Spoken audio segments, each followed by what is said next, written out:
In the season 2 finale of And Just Like That, Che and Miranda had a big fight about the jokes they had made about their relationship. Aiden sobs at the tragedy that befell his kid and is messed up to meet his son's feelings. As a father, he thinks he messed up to be there.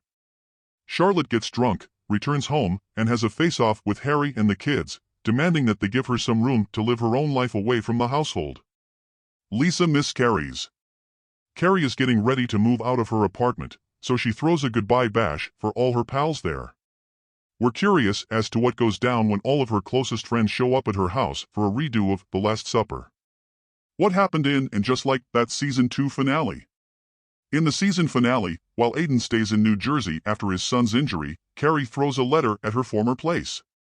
Carrie and the other 4 main characters in the story all met there and became fast friends. This seems like as good a time as any for Samantha to make an appearance.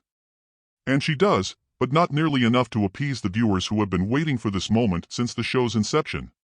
She evidently intended to surprise Carrie by visiting New York, but her flight was delayed, and by the time she called, Carrie was on her way back home.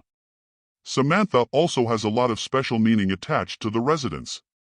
Samantha makes a final goodbye as Carrie puts the phone on speaker and raises it.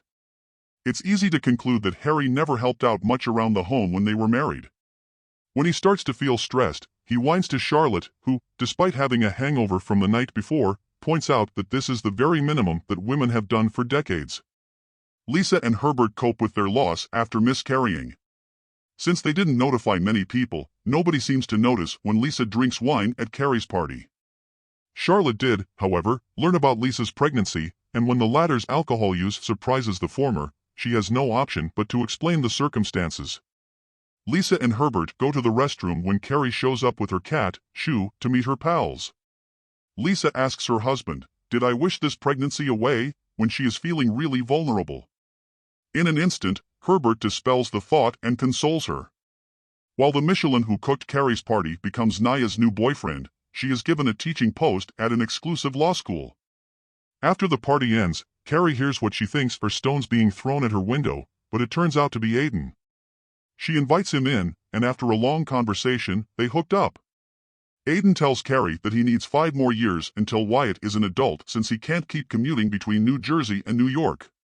Carrie's agreement comes as if that weren't shocking enough. Perhaps the authors painted themselves into a position by making Carrie and Aiden dating. The 3rd season has been ordered, and the Sex and the City world cannot exist if Carrie's life is not at least somewhat complicated. Even though Miranda and Steve don't end up back together, they do say sorry for acting up against one another. Miranda expresses totally open with Steve her want to have him in her life, and he returns the same, but they are both aware that love chances between them are off the table. Their kid is watching them from a distance, super proud and happy. Miranda and Che also reconcile. Che makes a pledge to Carrie that they would stop using their relationship as fodder for jokes during their conversation at the party. Almost out of nowhere, the romance between Seema and Ravi has become the main thing of the story. When Aiden returns, Seema comments on how Carrie now has 2 big crushes while she has none. She takes a time for thinking hard, no self-pity, asking Carrie to give her some space. Seema tells Ravi she loves him after just a few weeks of dating because he had stirred up emotions in her that she hadn't felt in a long time.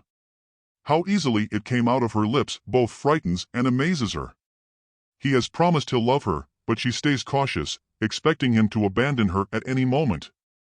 Ravi does depart, but only for work. He leaves Seema with the promise he'll return after 5 months in Egypt to shoot. At the end of the show, Seema and Carrie take a trip to Greece.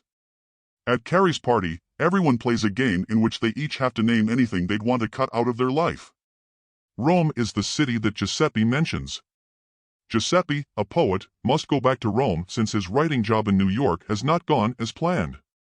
Although he plainly doesn't love it, Anthony, whose word was control, gives in and accepts to be the bottom in their relationship. While their current attraction may be real, Anthony's doubts might cause a split of their relationship and force Giuseppe to go back to Rome.